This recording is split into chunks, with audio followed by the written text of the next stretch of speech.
Hello again, everyone. I'm your host, True Horror Stories, and today we're gonna go over level 4 of the Creepypasta Iceberg.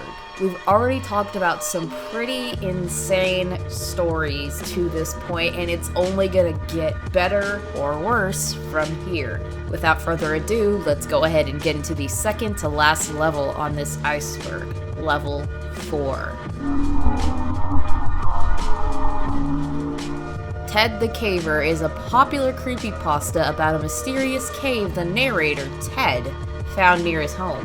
This was initially posted to an Angel Fire website March 23rd, 2001, and was conducted as a blog detailing what happened when he and his friends decided to spelunk in this mysterious cave. Hieroglyphs were found on the walls, along with Ted and his friends experiencing unnatural wind currents and hearing horrifying, disembodied screams. The blog post spanned almost 2 months before abruptly ending May 19th with a final post about returning to the cave for quote-unquote closure. This became such a captivating creepypasta that a movie called The Living Dark, The Story of Ted the Caver was released in 2008 by independent filmmaker David Hunt.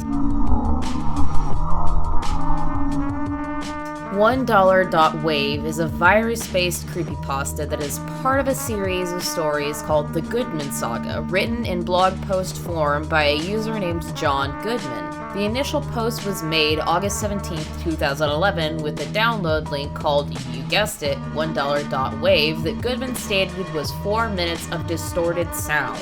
He wakes up to find that the background of his computer has been changed to the image of a dollar bill, and both his antivirus programs are crashing, showing blank air dialog boxes with $1.Wave being the only text on them. Everything had pretty much been changed to $1.Wave in some way or form, and apparently the file was tied back to an old woman who placed a curse upon it. Each post of the creepypasta depicts Goodman's descent into madness as this curse begins to heavily affect his daily life.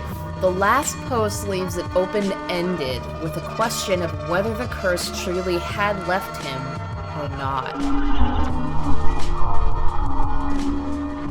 El Maximo Juicio, or The Supreme Judge, is a very brief creepypasta that talks about a higher being and what he does to his subjects. This higher being runs everything like a courtroom and is described as being dressed like a judge with wings made of blue and red plasma. I'm gonna read the last few bits of this creepypasta out simply because it made me feel this absolute state of dread at the end of reading it. Your skin will disintegrate and you will be fully conscious. Your nervous system will be charged with energy and will painfully disappear. You were never more alert in your entire life. Muscles and your organs will swell and explode in all directions. You will feel it all. Your bones will burn to the marrow and the ashes will be scattered into oblivion. All your work will disappear along with your being. There will be nothing left of you unless he wants it to.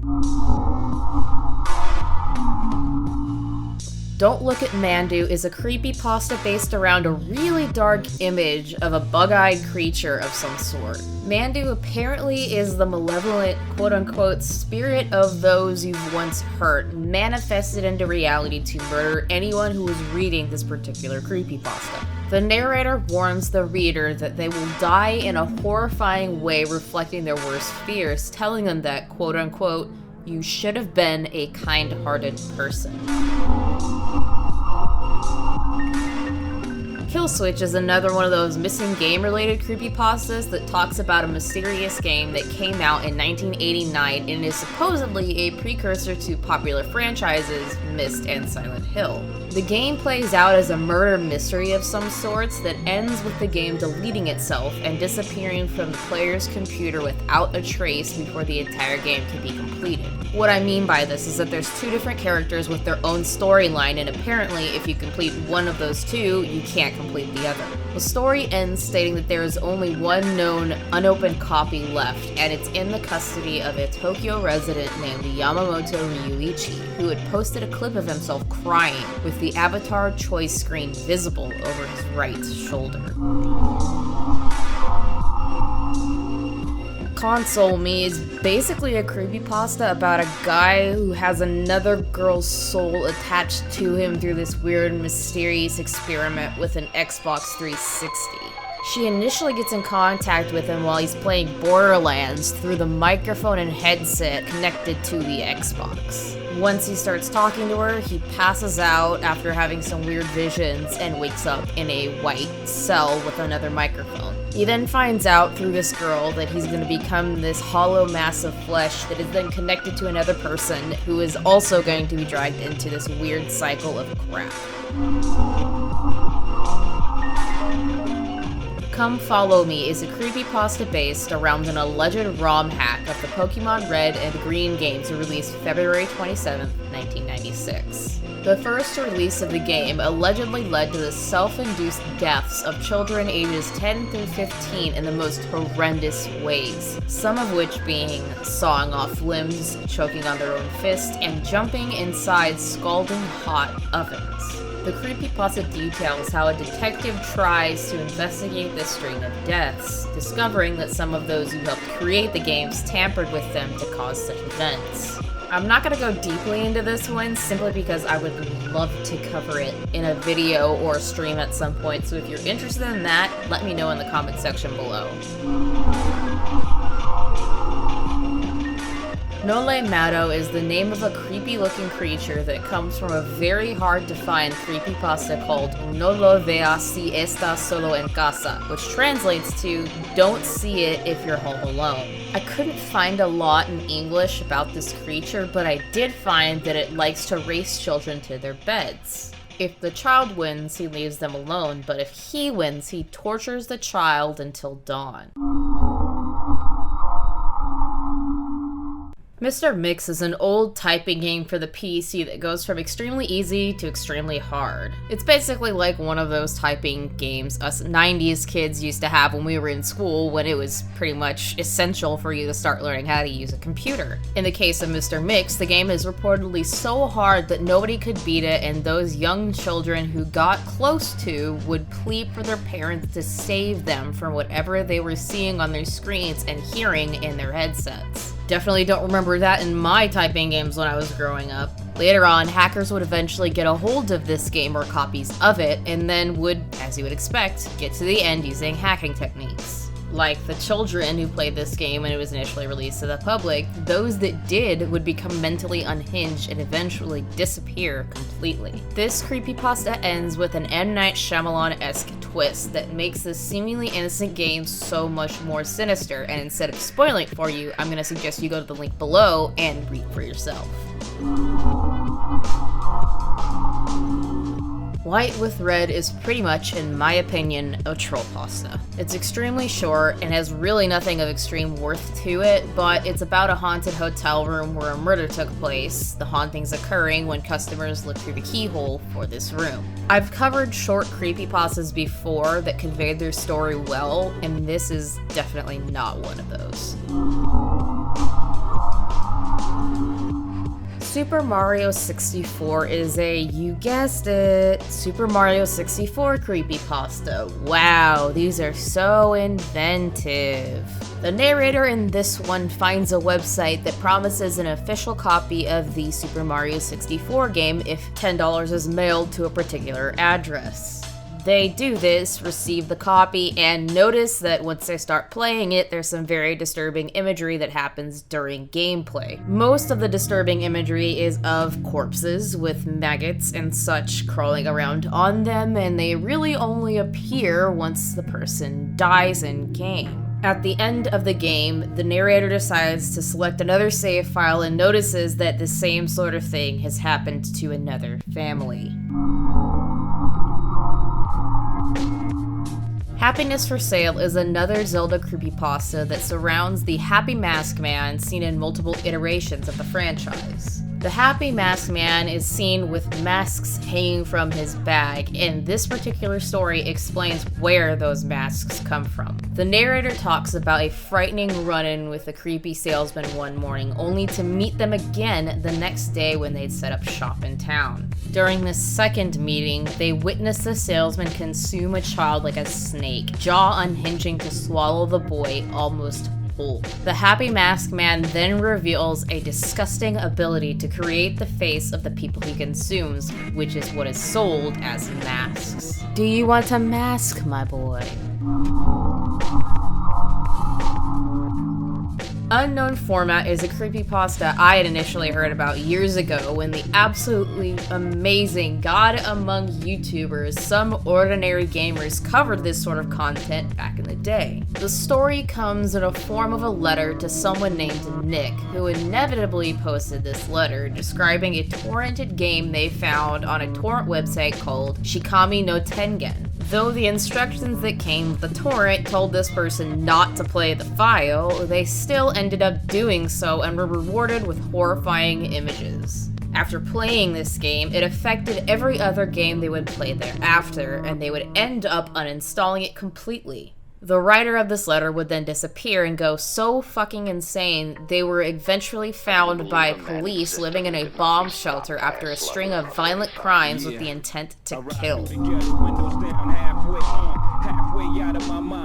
The Gray Man starts out with the narrator describing a friend's YouTube channel and a particular string of footage uploaded to said channel. The narrator and his friend decide to play a game called LSD Dream Emulator that seemed fine at first but turned unsettling as they started to see this gray man in a coat and hat appearing and disappearing from each environment they went through. The friend would become increasingly more distant with each video that was posted until one night they would show up to ask the narrator to delete the channel and all content associated on it. After this was done, the friend disappeared and would end up being found dead by police in a forest, forensic analysts stating it was a suicide via bludgeoning.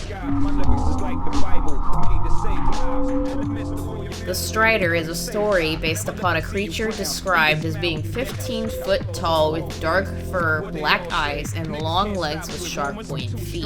The narrator states that they felt their soul exit their body once they saw the creature running away as quickly as they could back to the arms of their family members. The creature, which the narrator discovered is called the Strider, then sets to murdering their parents before appearing before them to end their life as well. The story ends with a warning to never play around in the woods alone and never look at the Strider. String Theory is a quirky little story about a boy waking up to find that everything and everyone is covered in various lines of string. The string didn't seem to affect the narrator, but anybody else it touched was put into a trance, this only being broken once the narrator removed these strings from them. He does this to a friend and they ditch class to go do other activities, only noticing a dark imp creature by the friend's home when they got close. After having a short but damning conversation of sorts with this dark imp, the narrator goes to sleep and wakes to realize he couldn't see these strings anymore, implying he was now being controlled by them. The Perfect Child is probably the most disturbing story I've read so far, and for very good reason. It starts as what seems to be a mother reflecting on her beautiful newborn baby before it takes a turn so freaking drastic I could have swore I had whiplash. The nurse that helps with the child's birth believes the baby is so perfect, she decides to strangle the mother in her sleep with a pillow so she could steal him. She becomes so enthralled by the stolen baby that she brutally murders her own child as soon as it cries for her attention. The next door neighbors hear the violent scuffle and call the police, who arrive to find the woman holding a rotted baby, pretending it was their own beautiful child. The story ends with the youngest of the two cops that arrive on the scene murdering both the nurse and his partner so that he could take the baby for his own. Borasca is a 5-part series that depicts the story of a boy named Sam Walker who moves to a new town called Drisking in the state of Missouri and the extremely troubling occurrences he experiences thereafter. A string of disappearances comes to his attention when he and his new friends Kyle and Kimber go to a very strange treehouse with an even stranger urban legend behind it. It's said that anyone who goes there is supposed to carve their name into the tree or they will disappear, which which happens to his sister just months after the visit. 5 years after the disappearance, more disappearances start to happen, and the remainder of the story details the three friends investigating them and the strange mountain outside of the town that seems to be connected. It's a really long story, and I can't really cover everything here, so if you'd like to read it yourself, go ahead and look in the description below. If you'd like me to cover this at some point in the future, drop a comment in the comment section below and let me know. The Strangers details an experience a man named Andrew Eriks had after spending a month people watching on the subway in New York, noticing someone who was acting extremely strange one day. Once he saw this strange man on the train, he started to see other strange people in public places and eventually is so intrigued he follows one. He becomes so obsessed with following these people he was fired from his job, spending every day tracking them down and focusing on only that. We see Andrew finally get this person alone and realize that he quite literally fucked around and found out, becoming some sort of cursed being that can no longer function as they once had. Stubbed Clubhouse is another lost children's show that apparently aired during the 90s on an obscure channel called Channel Bebo at an unreasonably late time, 10 p.m. The narrator recalls seeing an episode of this show on a VHS tape with their sister Emily and noticed that a playground they could see from the window of their home was depicted therein. Not only that, but a child playing with the titular character was playing in said playground at the time they were watching the tape and witnessed the child walk away with an invisible figure as the episode ended. They understandably freak out and throw the VHS tape away, only to awaken later that night and decide to watch another episode.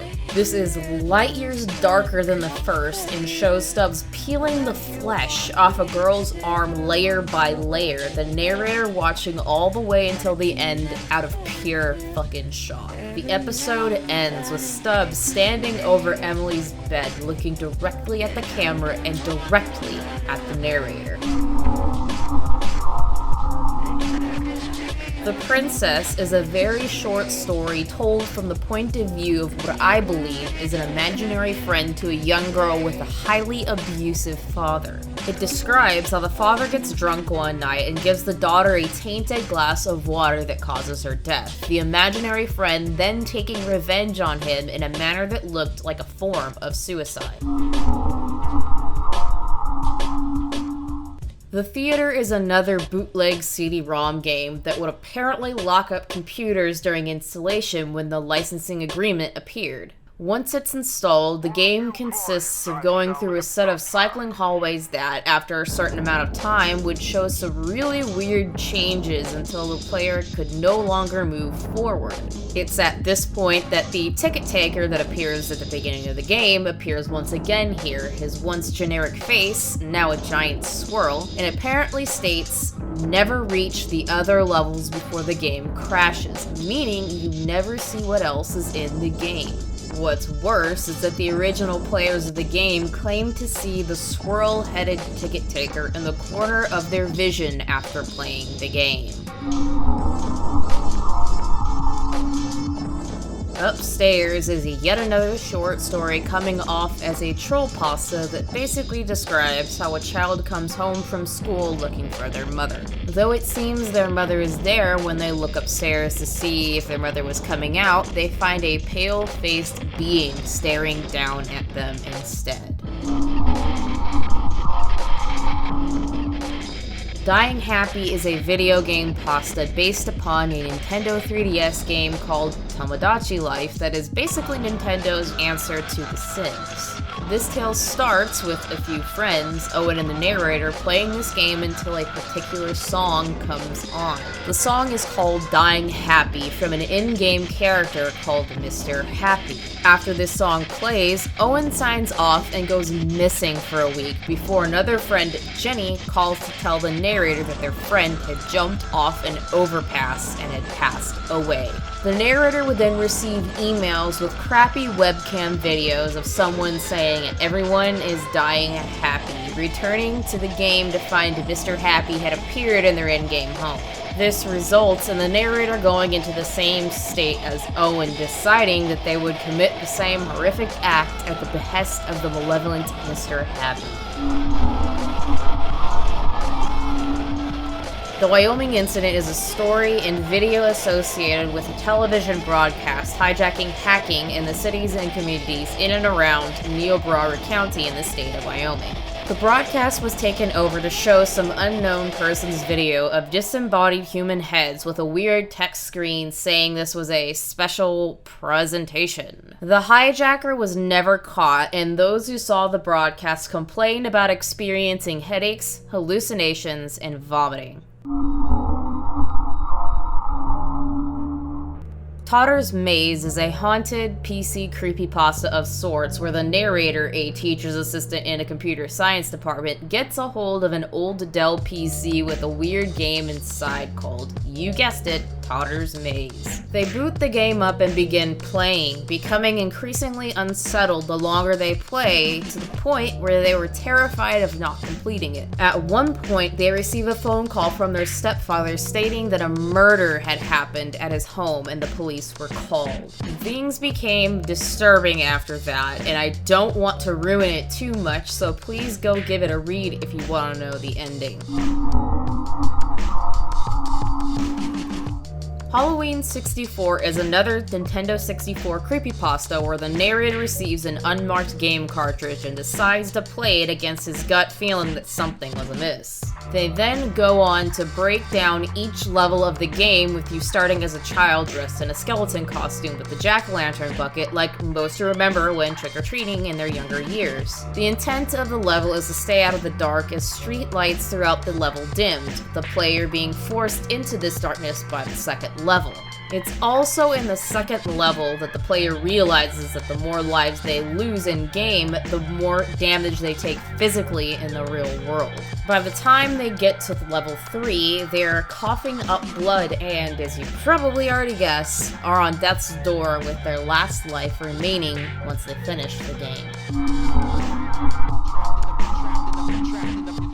Persuaded is a very interesting story told in first person, like a lot of the others, but this time deals with the horrific aftermath of an accident on a naval tanker. This accident, and the things that come out of it, started an outbreak straight out of Resident Evil, where zombies start taking over everything. The narrator had locked themselves in their windowless bathroom to try and wait the incident out, starting to go insane as they listened to the chaos outside. After a while, they started to hear the zombies outside coercing them to come out and just accept their fate, the narrator stating that maybe it won't be so bad. The passenger depicts a woman named Ruby's horrifying experience with some sort of grotesque monster while on a public bus one night. While they were minding their own business, another person in a hooded jacket gets on the bus and sits right next to her when many other seats were open. After a long time of awkward silence and being ignored, the other person started scratching their nails on something until asked not to. Ruby would look away for a moment only to see the horrific reflection of the other person in the glass window, blackened eyes and deformed mouth staring right back at her. She then went through the terror of being taken somewhere off the bus route as this thing terrorizes her, eventually getting herself off the bus and contacting law enforcement. To her dismay, there was no footage or witness testimony of the hooded monster, with the only trace being the words "not yet" scratched into the wood underneath the seats.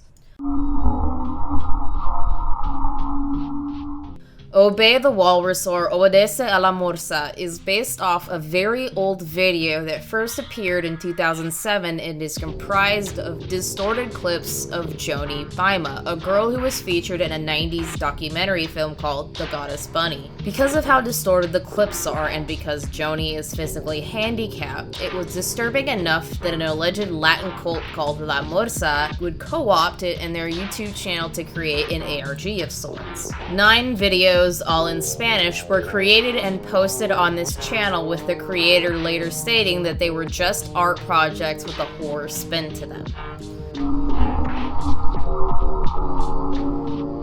1 million viewer is a very inventive metaphor for the price paid by those who seek the admiration of others through the internet. It starts with the narrator receiving a mysterious link to a website that promises 1 million viewers to those that complete the registration process. The narrator then puts out some content once they finish and very soon get the 1 million eyes on them that they were promised, which becomes much more than they had expected and disturbs them enough to keep them from getting back on their computer entirely for a few days. They would have terrible nightmares and hallucinate that they were being suffocated, wanting away from it so much that they deleted the blog and email used to register on this weird website. Even though they deleted the email associated with all of this, the person that sent them the initial email confirms that they sent the link to try and save themselves from the crushing weight of 1 million eyes bearing down